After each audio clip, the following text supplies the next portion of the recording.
te peuple azonyo kwama uluna bashege batondi na nzela misala ikeleve banda kongola banda kolela tilelo azolela poninyo leta azali monguna ya peuple te bango babonga peuple anyokwama bana na bango batanga na poto ya biso minerval babengana ombokoyo tokoloba balobi la capitale la plus sale du monde nebokananga Kinshasa motema pasi na leli bakonzi bosala tomona bobongisa. Tozali bongo jeudi 25 mars 2021 mwana mapinga mwana mboka Richard Nawej azali wana pona ko poussa bongo makanisi ensemble à travers cette séance plénière et pas wapi toko kabola bongo makanisi naba honorable député oyo bino population et ensemble ya République démocratique du Congo pe ngumba Kinshasa opesa bango mandat sans préavis bayimbo kabosi bongo libaku Yakotala Nangonga oyo émission Le Peuple d'abord, émission vérité, émission yo population, à Kotsabongo Miso. Kotala été le lengeni ni mwana mboka Félix Antoine Tshisekedi Chilombo akokiko bimisa bongo via population congolaise na ba différentes difficultés oyo azali na yango. Tala été toko simba bongo makambo matali santé, makambo matali social, makambo matali ba conditions de vie sociale, makambo matali le lengeni ni ba fonctionnaire ya l'état ba ko vivre.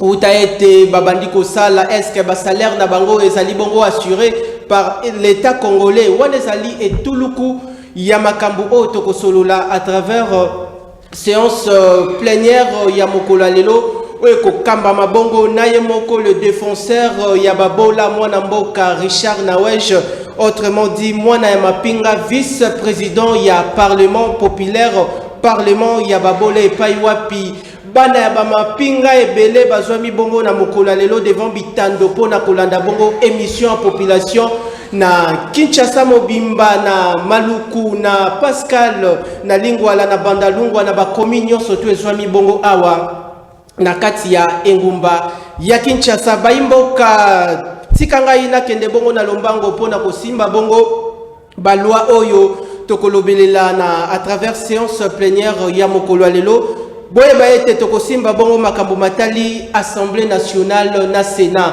boye baete ça fait quelques jours oyo na kati ya parlement ba séance plénière et ko salemate to komituna blocage ezali bongo wapi tokosimba lisusu makambo matali blocage pour la publication ya Arche de Noé oyo ko benga bongo gouvernement ya mwana mboka Sama Lukonde oyo baimboka ba kozela pona ya ko répondre na ba attente ya population congolaise dans son ensemble tokosimba lisusu makambo matali mandat d'arrêt oyo justice congolaise et outi bongo ko lancer contre général John Numbi oyo tokosimba bongo makani makambo wana à travers séance plénière ya mokolo lelo tokosimba lisusu makambo matali communication ya seni pour la délivrance ya ba carte d'électeur nani yango azali bongo na comment na compétence wana toté l'attitude wana ya toté azabongo na habilité ya ko accorder bongo toté ko délivrer ba carte d'électeur tala été wana ezali bongo mai oyo tokosolela à travers séance plénière ya mokolo lelo tozali bongo na bilombe oyo toko partager ensemble na bango séance plénière mais grand merci l'équipe technique oyo ezali bongo réunie na mokolo lelo pour la conduire au bon port et puis ko assurer bonne réalisation ya les peuples d'abord ya mokolo lelo na ngambo ya coordination technique et kambami bongo na 26 ans de métier singa ya pakebo ndeko Serge Makoso na ngambu ya machine madaka da kezali bongo na le katangé le plus suspect mwana mboka Light Moutonge na ngambu ya réalisation et simbami bongo na Seigneur Patiengoi et puis soki boko mona bongo ba image kitoko et puis ya malamu tozali bongo na mwana ya Nzambe Roni Mandila toko kende bongo epai wapi ya ba député tozali na bango awa na plateau tokoki mabongo mbango epai ya honorable Polif Mbumbo ono naza bongo ko rappeler azali bongo secrétaire na kati ya dynamique Constance Tshisekedi DCT en sigle Mwana Mboka Matondi et puis Boye Malamu na séance plénière ya mokolo lelo. Merci Mwana Mboka Mwana Mapinga Matondo na yo ndeko na pesio matondi mingi pona appel na yo invitation yo pesi ngai pona kolobela kaka mboka na biso. Alors to sepeli to pesi kona maître Boniface Mambaye bana DCT Mobimba bana Luiza kona bino bozali na pesi bino mbota mingi. Matondo na yo honorable Tokoki Mabongo Mbango et pas il y a la figure emblématique. Il y a le peuple d'abord et puis il y a Kinactu Télévision, votre partenaire d'excellence. Mwana Mboka Manuel Tumba, Matondo, Herman Tumba, Matondo et puis Boye Malamu Toko rappeler liboso ya ba téléspectateurs au ba kolanda biso aux alibongo éditeur ya journal Le Juge. Boye Malamu. Merci beaucoup Mwana Mboka ndeko vice-président ya parlement. Na ndenge okanisi sulelo ya kobengisa biso poto meka koloba komanyola makambo oyo nyonso eza koleka na mboka na biso me na kobosa na peti ba oyo nyonso baza na sima bitando na bango ya ike kolanda mai oyo toza koloba na moko ya lelo na pesi bino nyonso bambote ba Pepper Matondo ba Rafo tout le monde na ba Jean Godé sika bozali na bana oyo ya ngai moko na boti ba Jovialo ba Sublime mbote na bino toza ko sala makasi poto la kisaka bino oyo ezali ko bongate na kati ya kolo na biso et le lengeni ni to ko manyola yango po baye baza ko yoka biso ba kondi ya mboka ba ko bongo ko pesa peuple congolais ba solution na makambo nyonso ezo ko tungisa bango. Merci encore une fois de plus. Matondo na yo honorable Herman Tumba Baimboka tokoti bongo na Motolu ya ba sujet na biso to lengelaki na mokolo lelo tozali bongo jeudi 25 mars 2021 Matondo na bino bandeko bolanda séance plénière ya mokolo lelo to ko fungola bongo makambo matali mbilinga na kati ya Assemblée nationale pe Sénat mikolo e koleka depuis quelques jours awa tozali soki na 10 jours passé ba séance plénière et ko salemate ezali blocage institutionnel to ezali nini Mwana Mboka Polif Mbumbo Boye Malamu encore une fois Kota la été Sénat na Assemblée nationale yango ezali ba institution publique ya l'état oyo et ça bongo ko traité ko lamba bongo ezalo ko la nzungu ya ma famille lamba bongo ba loi de la République pour na été ba loi nyoso twana ezala au service toté na intérêt ya population. Kota la été ba séance plénière et ko salemate entre les deux chambres ya parlement. Réaction ni na yo ekoki kozala nini vis-à-vis ya population o a kota la biso na ngao. Merci Mwana Mapinga pona mutuno utiko tuna ngai. To éviter que assemblée tamba zonga ki na session extraordinaire bazala ki na cahier de charge na bango. Alors, na cahier de charge na bango balobela ki ke non bazana makambo o ba sala ki pona kolobela yango. Maintenant nini toye ko constater na kati ya bande kuna biso. Bande kuna biso bakenda kuna ba mususu bakotisi ba loi ba mususu bazoloba ke non il fallait oyebi ke lelo bao baza ata ba député na kati ba député te nini babandi ko lobela babandi ko telema makambo etali bango te babandi ko telema ko bloquer ko bandi ko bloquer net ba blocage net ba nini ba rankine yango maintenant Mwana Mboka na yebisio ke a autant tozoloba tozelena no kala mingi te mboka boko sepela parce que chez mokonza mboka Mwana Mboka fati béton azo sala musala de manière à ce que mboke vende ezonga sikoyo na ba institution nyonso bandi ko sala musala ndenge sengelaka. Oh, kota la ndenge les deux chambres za ko fonctionner té ba conséquence nango ekoki kozala nini sur la bonne marche ya République démocratique du Congo. Bon, en fait en réalité il n'y a aucune conséquence pour ce moment. Parce que le président de la République... Conséquence, c'est ça, il n'y a pas de blocage, la bonne marche Yamboka. Conséquence, c'est ça, parce que le président Mokonzi Mboka, problème est ça, Mokonzi Mboka azo sala musala. Alors, to lebela ki bangwana, kaka bat moko balinga teke mboka kenda liboso. Bango moko wana basala kaka effort ko ba bloquer makambo susu po mboka etelema.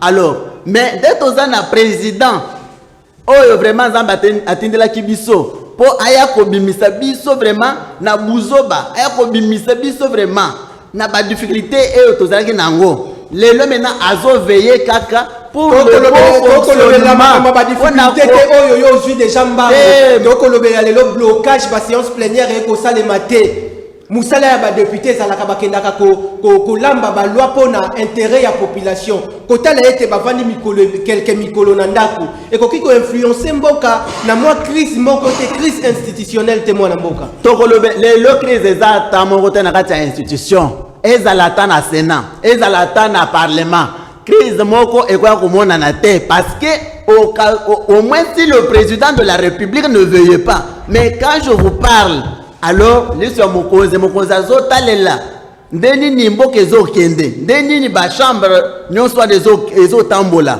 alors c'est pourquoi nous avons que s'attendre que il y aura la crise institutionnelle il n'y en aura pas matondo na yo honorable baimboka séance plénière ya mokolo lelo to fungoli yango déjà nenge boyebi na moni déjà ba appel et kokota bino batu population toyebi était plus de 350 000 personnes au Bazali Bongo disséminées à travers la République démocratique du Congo et puis à l'extérieur bokota la séance plénière ya mokolo lelo à travers le peuple d'abord Botine de la biso juste ba message na bino ba différentes préoccupations na bino na ba commune bovandi difficulté na bino ezali nini par rapport ndenge mwana mboka Félix Antoine Tshisekedi Tshilombo azabongo à la tête de la République est-ce que boko mona bilembo ya malamu le peuple d'abord ezali assuré to ezali te bilembo nini ya malonga boko mona na ba différentes communes donc ba difficulté nini boko rencontrer Baimboka, botine de la biso ba message na bino toko soumettre yango pa ya ba honorable député au bino population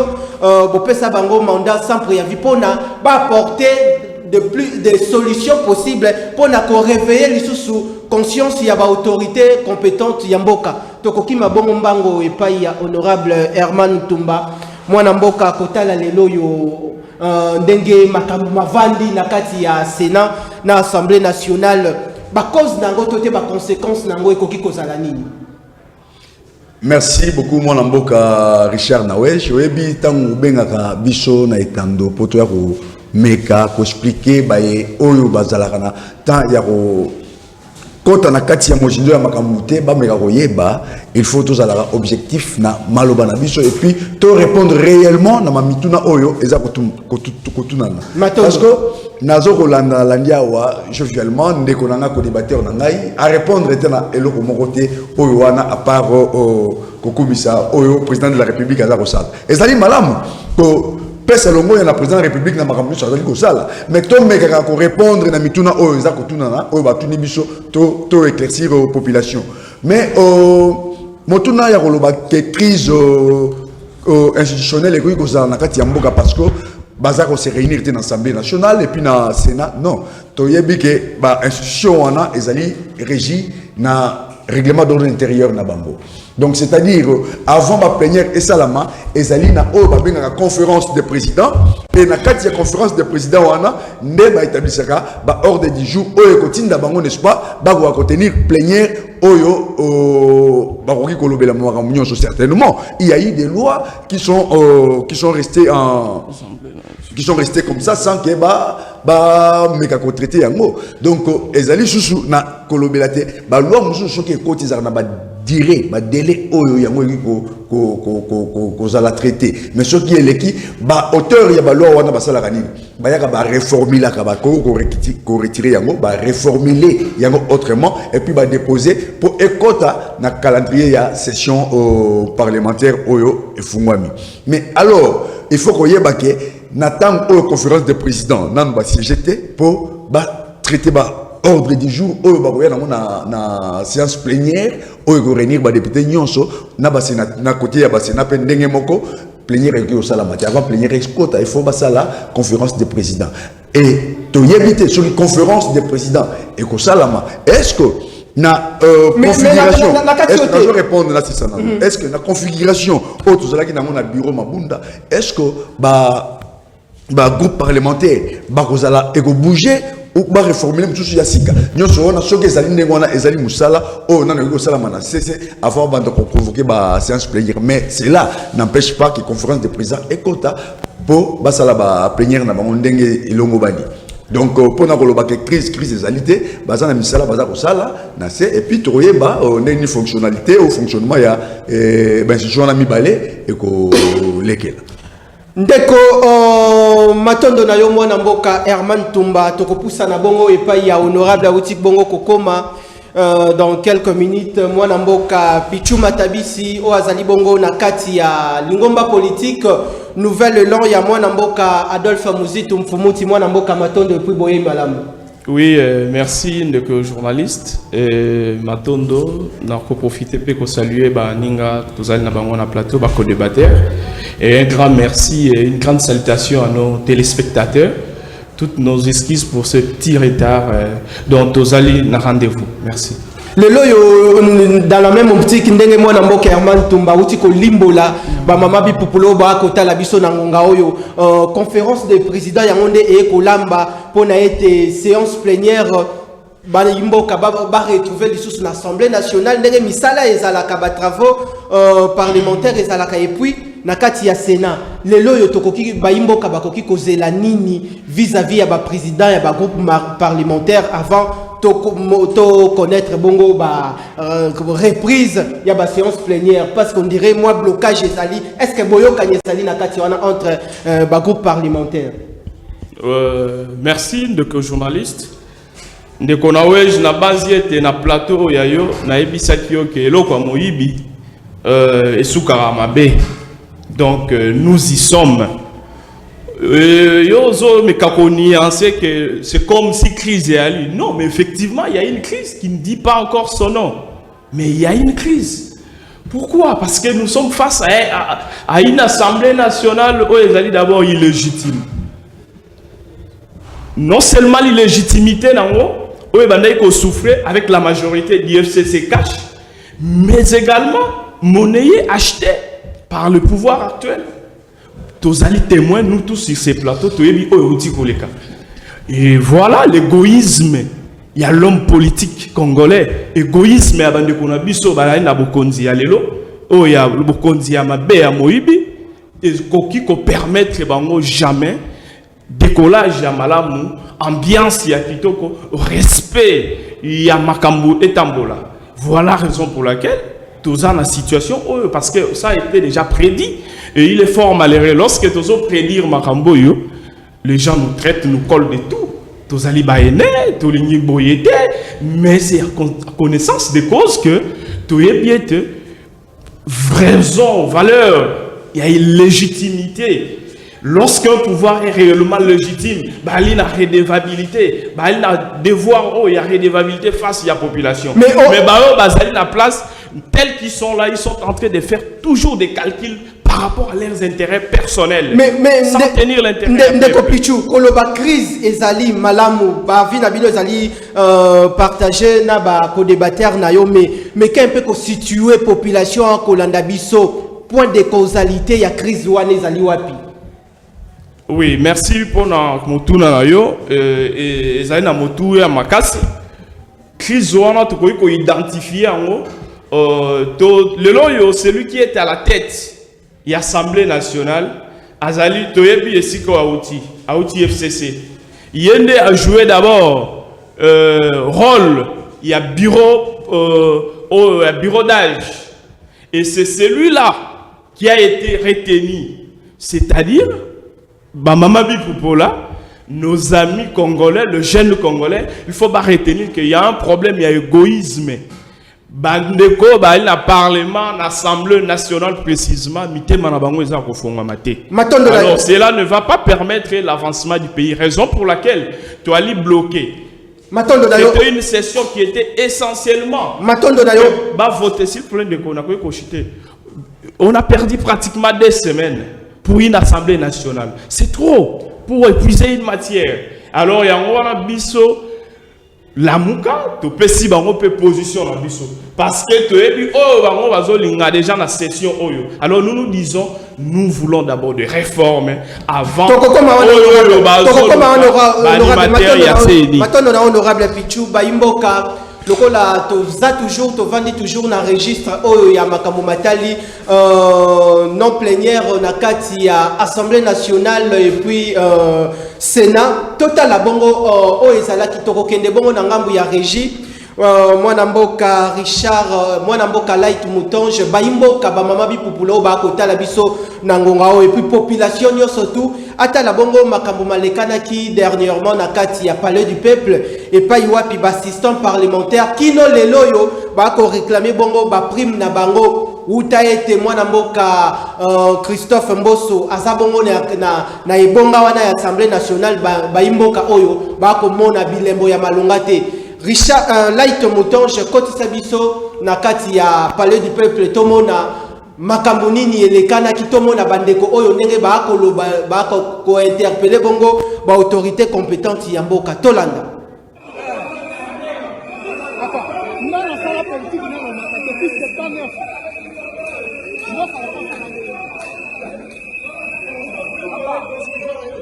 n'était pas établi. Mboso est venu comme union sacrée que nous avons soutenu. Nous l'avons accompagné jusqu'à l'élection. Nous avons fait des banderoles, des déclarations pour les soutenir. Nous avons présenté un cahier de charges avec tout ce qu'on avait comme problème, les arriérés, les affaires de nomination, l'absence de carte de service.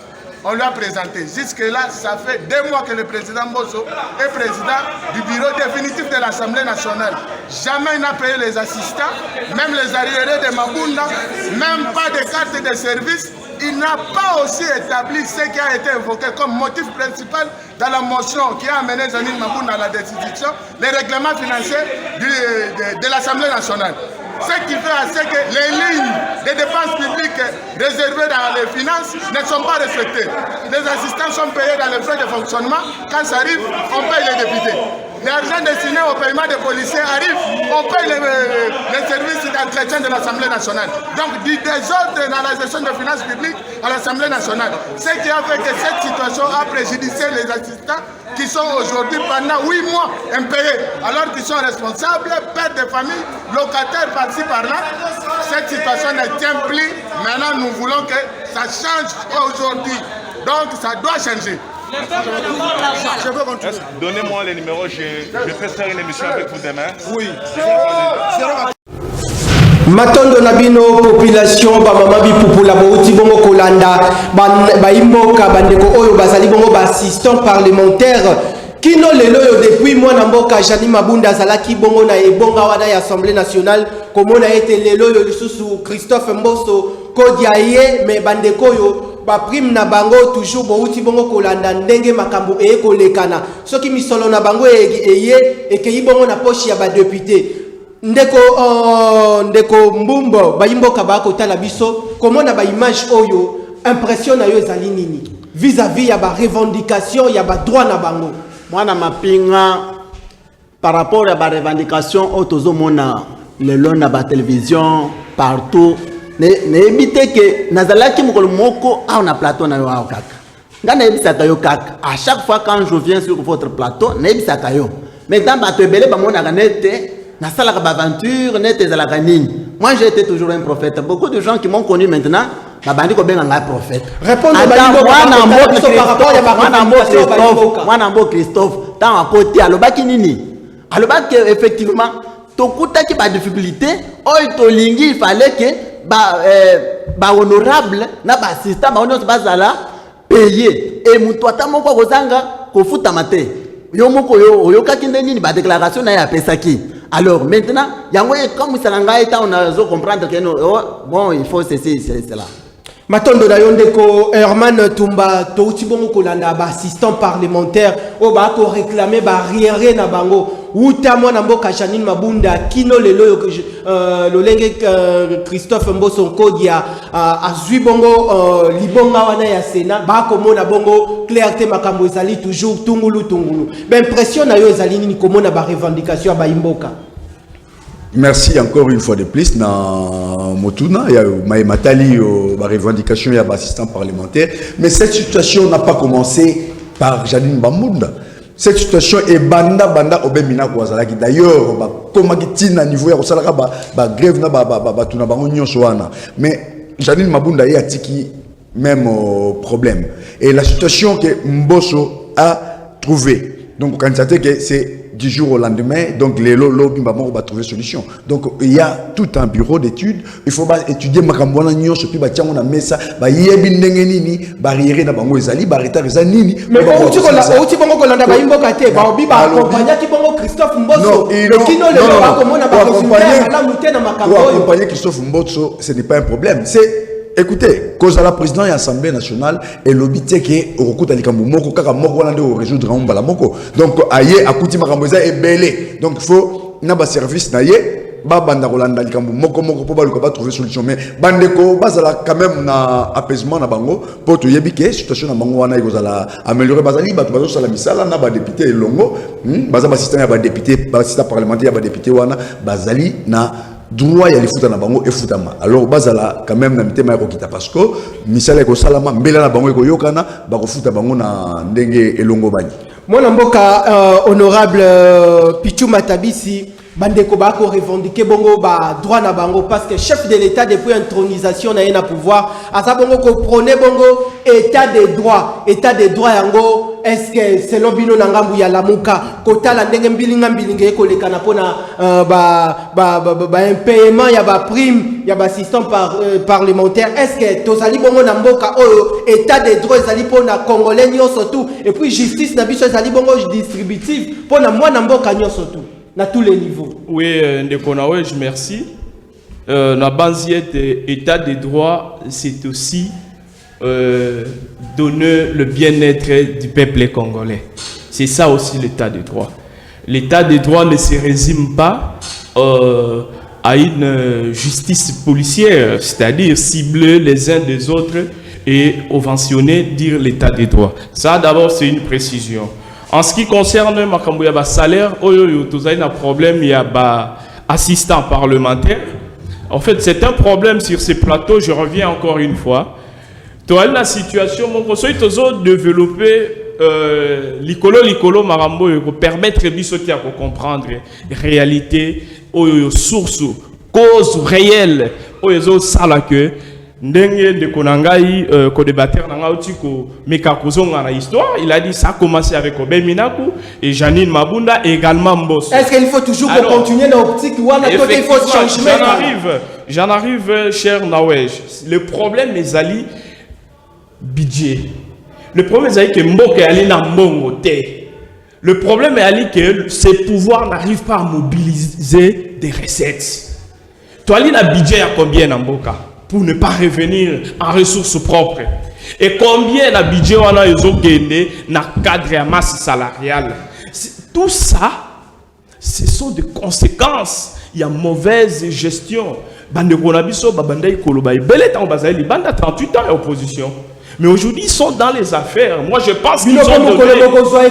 Effectivement, nous avons un programme alternatif, biso na pouvoir, tu es bio tout ça là. Côté kuna tu ali kuna histoire, tu ali na tu bengi parcours, tu ali na bilan.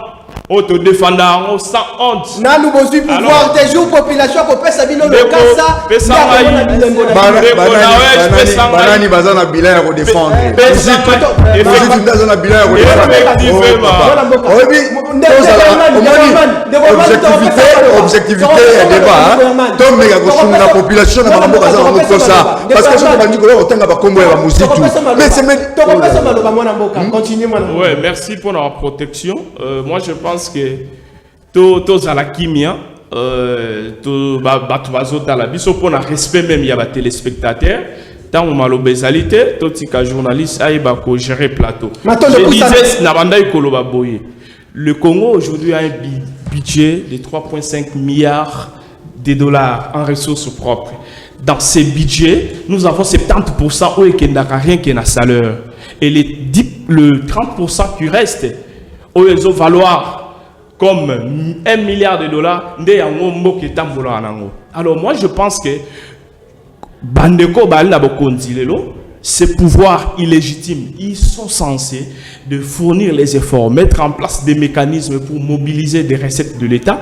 Il y a un assiette fiscale, on peut permettre que le budget la et à ce moment-là, retomber dans le domaine de c'est non seulement les assistants parlementaires qui se plaignent pour Nambongo, mais c'est pratiquement un problème qui est généralisé sur tout l'étendue du pays que merci honorable. Merci Nayo honorable. Merci Nayo honorable. Avant tout ça la toilettage, wana to gagner temps. Ce qui te fait sur malobo bongo moi 3 minutes na yo ya koloba pona ete ba sujet les alliés beli ya rosola o ba imboka ba sana besoin bongo ba s'éclairer le lengeni ni politique tote mboka e ko tambola est-ce que mboka e ko tambola bongo malamu population ko vivre bongo malamu ba difficulté na est-ce que ba autorité ya mboka oyo bazali bongo na volonté wana ya kosilisa yango to éviter zali mituna bino population bokomela biso bobenga biso te na komona bongo ba appel e kokota bokomela biso comme d'habitude. Moi namboka toko changer bongo thématique to simba bongo makambo matali dossier Chebea boyebi ete moi namboka ya droit de l'homme de ko Chebea mikolo eleki ebele awuta ki bongo kokufa mais tomoni ete ndeko John Numbi on dirait justice a kolandela ye est-ce que ndeko kotala makambo ndenge e ko kendele John Numbi Général John Numbi azali à la base ya makambo ya assassinat ya mwana mboka Floribert Chebea. Bon, matondi mingi pona mutuna oyo uti ko tuna ngai. Problème ya ba autorité ya ba konzi ba auto za na bango na kati ya mboka oyo ezalaka nini? Soki ba bengie et pas justice ya mboka na ye. Bango basala kanini? Il fallait ko kima. Te soki ayebi likambote. À quoi bon de fuir? Il fallait qu'il nous répondre. C'est à partir de la justice. Est-ce qu'il y a que non, effectivement, Aza n'a qu'à dire makambo bien Azate. Maintenant, ngana kozwa décision na epsio kete ngai na za justice na condamna kié na kanga kié nani na kati likambute. Il fallait azonga kaka to bengi mwana mboka John Numbi l'ex général. Alors, Aïa à répondre. Ce qui a répondre, justice a tali les Camerounais. Ce qui va montrer que non, effectivement, le général Azana Kassité. Azana a droit de réjouir. Honorable, est-ce qu'il y a l'oli malamu baimbo kabako talabiso tolobi est-ce que général John Numbi azali na kati ya nzungu ya assassinat ya mwana tolobi boye. Kaka on a plateau na yo. Otuna kaka mutune moko mokwana. Na ebisa ki oke ye général asanini azonga nanu la justice ya mboka na ye aïa d'abord parce que par rapport à la publication na ye mwana mboka akomi wapi akomi na ba Tanzanie par rapport à la publication na ye yango maintenant to senye azonga akende ko répondre parce que ba peseke ba invitation ba benga et pas justice akende kuna à se présenter batale likambo na ye soki ba monike Azana kati ya likambo te.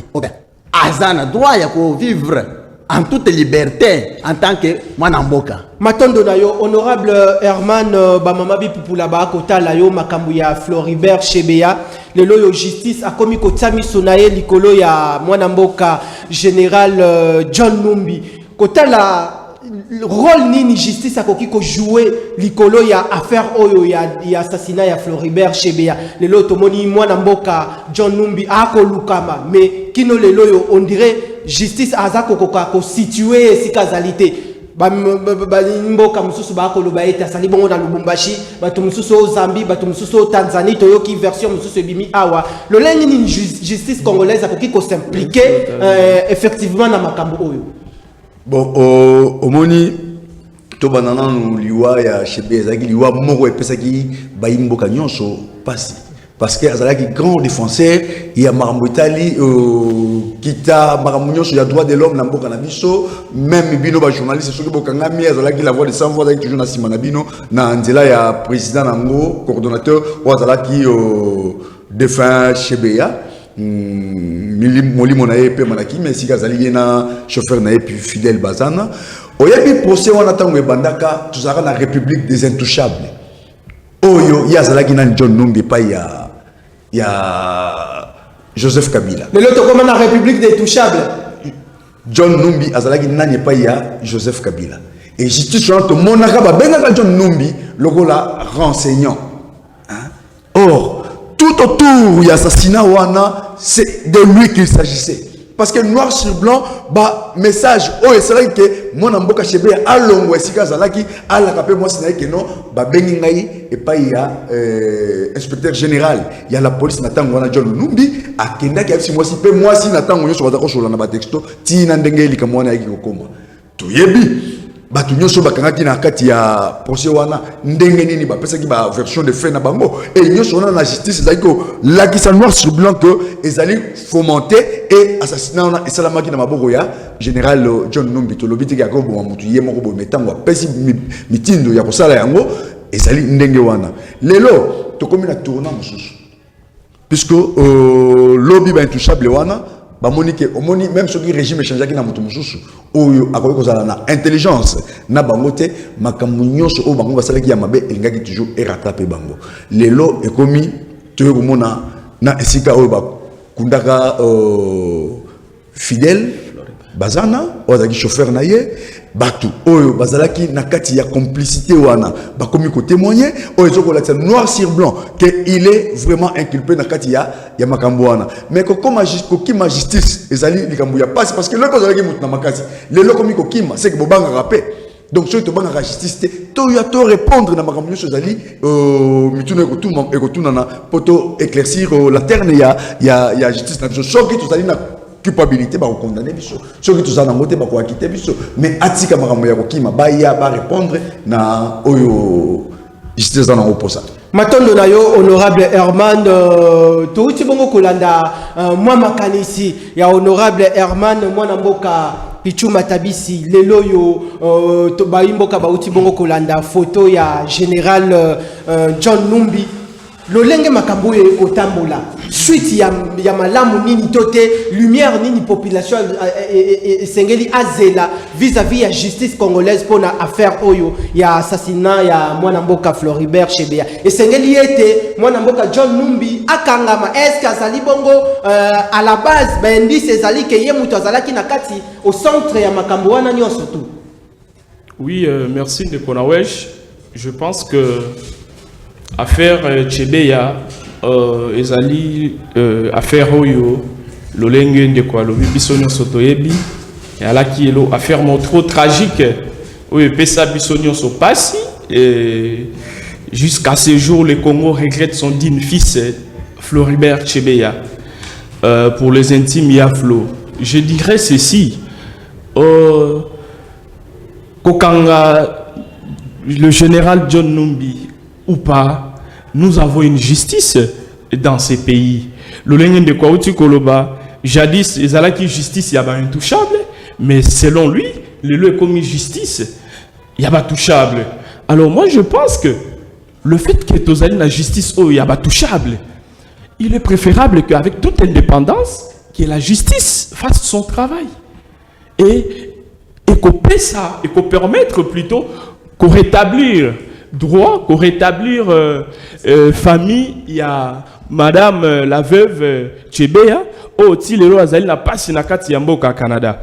Alors moi il y a un aspect aussi que moi personnellement je me pose des questions. Lorsque Ndekonabiso a uti Koloba, Chebeya ali na Tanzanie. Alors, moi je pense que nous avons des services. C'est ça, mais ici, sur le plateau, il lui a du pouvoir et je crois qu'il a les informations suffisantes, il nous a informés. Il y a quelque part. Alors, il y a des suspicions, nous allons pas se focaliser dans la rumeur. Je pense que nous avons un gouvernement qui est responsable, nous avons la justice qui est mieux placée de statuer dans la situation où il y a Chebeya. Mais quant à ces informations, si, et c'est les si, que ça livrait, John Numbi se retrouve à Tanzanie ou dans un autre pays frontalier, ça sera une honte pour la République parce que nous avons tous les services dans ces pays et nous sommes dans la période où la justice est entre guillemets touchable. Mais comment expliquer le monsieur peut quitter, sortir la frontière du pays pendant que c'est un monsieur qui a des indices? La justice yambo cannabis. Population cause la ligne sur cette affaire. Lumière ligne cause la établie sur rien. Vraiment de copo la population. Population il faut azer la justice est salama. Justice o ya solo. Ce qui nous ali impliqué parce que il y a ce qu'on appelle la présomption d'innocence jusqu'à ce jour. Étant donné que nous nous condamnés, auteur. Mais il y a des témoignages, il y a des éléments suffisamment de faits. Témoin policier. Alors moi je pense que c'est à la justice, peuple congolais a pesa aze la justice ya mboka na biso et mais kako rétablir famille wana ezali na pasi ti lelo na ba droit na bango parce que perdre un être humain et na trempe ya Tchebeya ezali pasi pour la famille na également pour na Congo mobimba. Matondo na yo honorable matondo na bino baimboka boko tala biso na moni ba message et kokota ebele plus de 108 appels manqués matondo na bino pour la particulière attention na bino baimboka ba message moyena tangana no siko ezalité to ko poussa na bongo sima ya ngonga population boko zela bongo ba œuvre ya actuel locataire ya primature mwana mboka Samalukonde boko zela bongo gouvernement ya Arche de Noé ebima o ezali bongo gouvernement lolenge moko lobaki ezali bongo gouvernement ya ba warrior et ko zala bongo gouvernement ya ba warrior o nanu to monite bino population ti kino lelo yo boko mituna mokolo nini ndeko Samalukonde akobimisela biso gouvernement ya Arche de Noé ba imboka to ko poussa na bongo pona ba honorable ba meka un peu ko apporter bongo makanisi na bango. Mwana mboka Polife Mbumbu bino bozali bongo na ngambu ya cash boza ko accompagner bongo ba action ya mwana mboka Félix Antoine Tshisekedi Tshilombo lelo bozali bongo parti présidentiel. Blocage ya publication ya gouvernement ya union sacrée. Est-ce que ou te la wapi est-ce que zali ndeko Kabila mutu ako bloqué ndeko Kabila zali lisusuté blocage wana eza situé wapi kaka bino moko bozali na kati ya blocage tote blocage ezali na ba différents regroupements politiques o ba ko wela bongo ba poste ministériel na bango na ngonga oyo on eza question ya kalo otuna kaka place on azali oyo problème ya blocage ezate gouvernement oyo mwana mboka blocage ezali to moment population Zelenanu gouvernement oyo ngani mwana mboka sama bengi gouvernement de warrior eza gouvernement de qualité. Alors il faut qu'on soit bien gouvernement ya nini mwana mboka eza gouvernement ya qualité on a pour répondre ba besoin ya congolais les attentes alors na vision ya mokonzi ya mboka. Alors c'est pourquoi on a dit que ma campagne soit bien. Si maman a tiré Maya na moto qui a zo lamba. Attends moi na lelinde ni Maya fallait ezo moto pour à lamba. Gouvernement babandaki ko tamiser. Eza gouvernement responsable. Eza gouvernement blocage ezali wapi na pona makambo ya blocage ezate. On to lobela ki na la fois passée nini ezate. Problème ya nini ya blocage ezate. Problème gouvernement ezobima ba mandateur ko répondre ko apporter donc ko répondre aux attentes des petits peuples qui a souffert des années les peuples ont souffert des années mais il nous reste des jours et vous savez dans quelles conditions messieurs les journalistes Félix Sakuti pays. Il fallait d'abord se poser des questions. Nous sommes quand même des humains. Il faut quand même avoir un esprit d'un humain. Ça ne peut pas arriver comme ça. Matondo na honorable toko kimambangu bongo epai ya honorable Herman Tumba ndeko Herman Tumba lelo toko mona ete on dirait l'état lelo yo a ko sala bongo ba dépenses ebele kota la ete tozali actuellement lokola na des premiers ministres kota la bongo ndeko Sylvestre Ilunga Ilukamba kino lelo yo nanu remise et reprise salamité na ngambo wana pe union sacrée tozali bongo na mwana mboka Samalukonde kota la ba dépense ndenge l'état ko engager ba dépense oyo au moment où population a causé la commune à bilembo ya malonga ba fruit ya malonga ko répondre na ba tante ya population na cheval de bataille oyo chef de l'état tikali na yango na mwangonga moi quelques jours atikali na yango pona mandat na yesila. Pourquoi blocage? Est-ce que Kabila Kakande Azali au centre de blocage avant publication et union sacrée? Bon, au moins, je pense que Baimboka, Naba politicien, il faut baza la batuno, baza na komi kitisa makasi. Parce que eloko e bengaki union sacrée, oyo mokonzi mboka bengaki union sacrée, ezalaki pona ko welela ba poste ministériel té, eza vision oyo ezalaki pona ko luka ba solution adéquate na misère ezali na kati ya population. Alors, ko welela ba poste ministériel. Misère ya population bino bobo sanana no ba poche na bino mabenga na bino mabungu na bino botala makamuni ezali primordial pona population na biso to yebiki social na mboka na biso ezali vraiment malamu te na ndenge nyonso za kosalama et pona ko ba animateur wana je crois que constitution na biso buko likondi ya mboka na biso et définir ndenge nini batu bakoki kozala ba ministériable à partir de parti politique na bango na représentation na bango na kati ya assemblée nationale. Donc na nzela wana makamba ko wele ko kozala ata soki mokete soki balandika ka mibeko wana ndenge elobi mais siko to komona lelo ke ba plateforme o salamaki par exemple yandeko baati na ba o etikalaki na ba Steve Bikai ba komi ko wele la ba poste ministériel Sylvain Lobi que non ba roulaki bango na Nandeko Baati, mon amboka Baati, le président Lelo ya Sénat. Je pense que nous avons tout intérêt et nos politiciens ont tout intérêt de nous présenter un gouvernement capable. Yako Sala Moussala oyo population azako zela bango bien que mikolo na bango etikali muke mais bazala ba pesa gouvernement moko ya bato bazali conscient l'hôpital zongela tena ba oyo ba mesana ikozala ba kozala ministre batangela kango classe T pour les lotomo na kaka o wana zala ki wana ba gouvernement so ya mona na kaka e bongo bato mususu batanga classe base ba ko sala wana te donc elin koloba ke soto lobi ndenge boti koloba wa ke ezali gouvernement moko ya ba warrior ndenge lobi. Mais il faut tout sentir. Vous n'avez pas le gouvernement à qualité. Non, qualité. Nous allons donner beaucoup de chance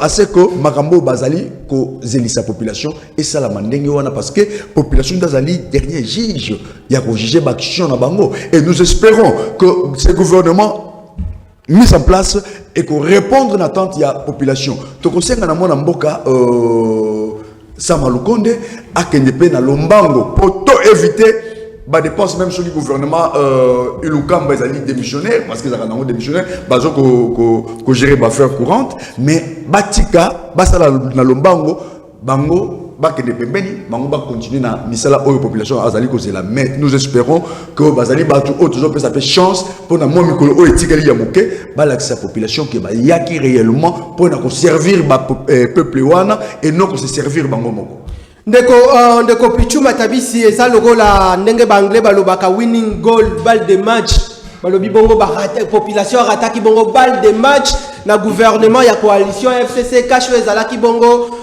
conduit par mwana mboka Sylvestre Ilunga Ilukamba melelo yo population cause la bongo winning goal wana oyo ekoki ko répondre na batante ya population nini population ekoki ko zela bongo na comme résultat malamu résultat palpable vis-à-vis ya mwana mboka Samalukonde kotala ete ndenge Samalukonde gouvernement kobima est-ce que au moment où a constaté blocage a démissionné?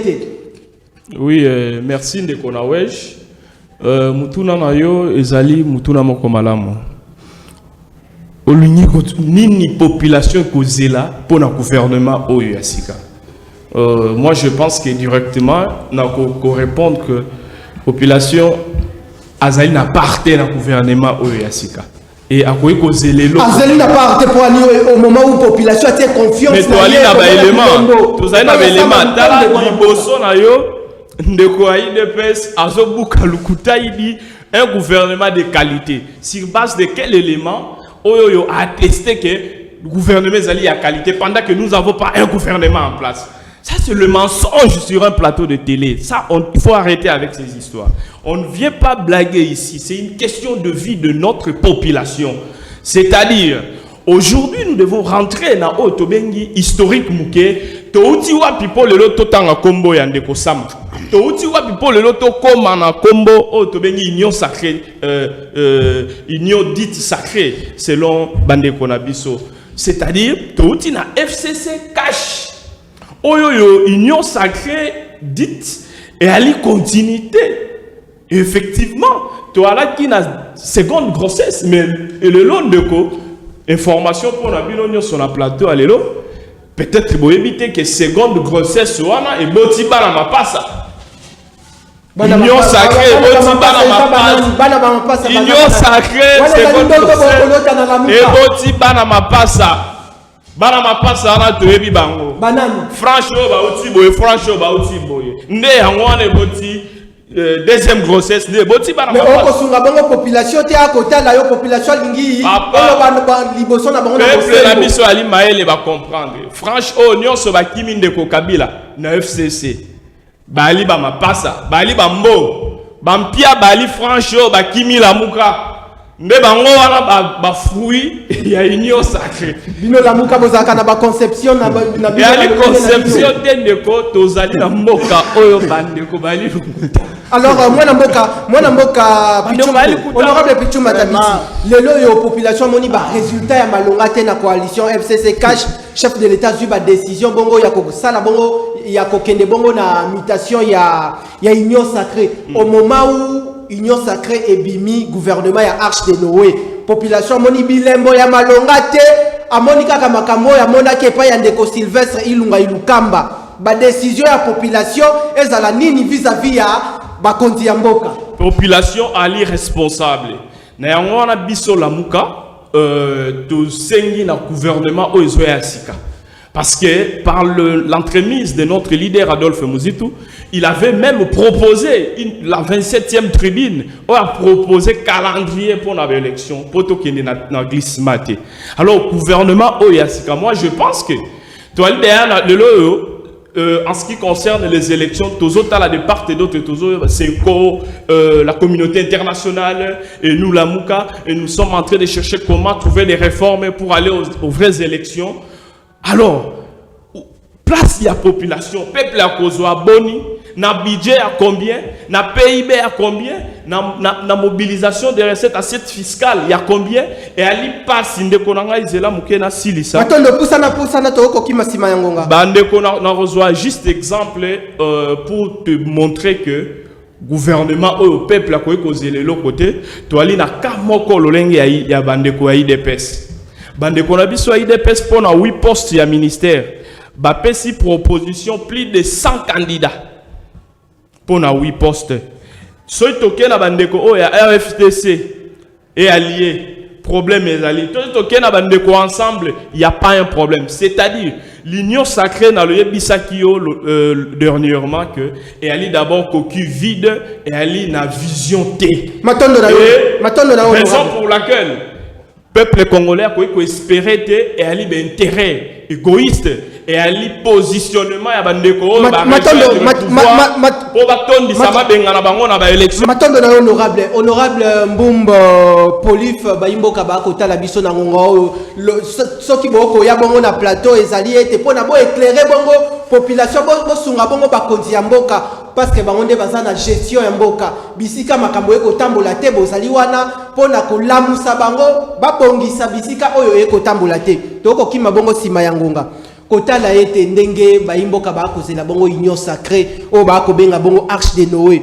Est-ce que les loyo ba parti politique nyonso tutote ba regroupement politique les loyo est-ce que ndeko sama lukonde azali pona ete ba ko déranger tongo midi pourquoi tanga ina ministère boye pesa biso ministère boye est-ce que ba parti politique wana o ba ko réclamer bongo ba poste ministériel ba ke kuna na union sacrée pona intérêt na bango moko tote pona intérêt ya population. Bon, d'abord je reviens à mon co-débatteur par rapport à moi Mbutu na yoki na kati ya union sacrée azo lobela union sacrée. Union sacrée exacte qu'un parti politique. Union sacrée d'abord ça c'est une idée révolutionnaire. Oh et que ça de manière à ce que le peuple congolais a se retrouver. C'est pourquoi lui-même le chef de l'État idée révolutionnaire. Est-ce que par rapport à ma vision, s'il vous plaît, monsieur le journaliste, par rapport à ma vision, par rapport à ce que moi je m'attendais de mon peuple, ce n'est pas ce que moi je vois. Qu'est-ce qu'il a jugé bel et bien de faire? Eh bien, il a maintenant conçu une idée révolutionnaire pour remettre maintenant le peuple dans ses droits. C'est pourquoi Bengaki, toutes les forces vivent. Boya, Tamba Kendaki. Effectivement, ce n'était pas que non pour les postes, comme vous le dites. Et puis même, je suis étonné, même ici sur le plateau, d'apprendre que non, IDP savait, oui, ministère, écoutez, monsieur les journalistes, ça se fait dans la discrétion du chef de l'État, la nomination. Qu'on ne vous trompe pas que non, il y a eu ceci. Moi, je ne connais pas.